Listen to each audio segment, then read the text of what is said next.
Dihet që jeta e Selvijes me të birin nuk do të jetë më e njëjta pas largimit nga jeta të shpat kasapit.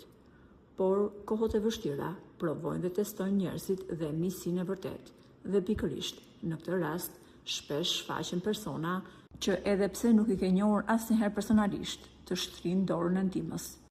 Ka qenë Selvia e cila ka deklaruar se pas ndarjes nga jeta të shpatit, atë e ka ndihmuar këngëtarja Pandora, një kolege e shpatit, të cilën ajo nuk e kishte takuar asnjëherë personalisht. Pandora ka ndihmuar Roelin me shërbime terapie dhe me pagesa, shuma e të cilave nuk u bë asnjëherë publike, dhe së fundmi është parë që djali i shpatit ka filluar të flasë dhe të kërkojë babin, por ai ka folur edhe duke përshëndetur këngëtaren Pandora. Këto audio qarkulluan gjërësisht në rrjetet sociale.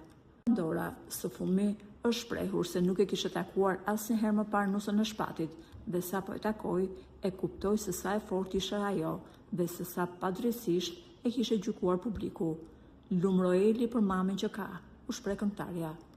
Por që pas largimit të shpatit nga jeta, mamaja e tij ka qëndruar e distancuar nga çdo prononcim publik. Por kësaj here, mirënjohja që ajo kishte ndaj Pandorës ishte aq e madhe sa nuk mundi më të heshte.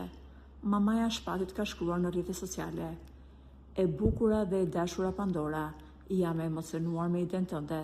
Të falenderoj për çdo gjë që bën për Roelin dhe Selvien, të përqafoj fort", ka shkruar zonja gjylmësere, duke treguar se solidariteti i treguar nga këngëtarja i ka dhënë një dritë shprese në ditët e tyre më të errta.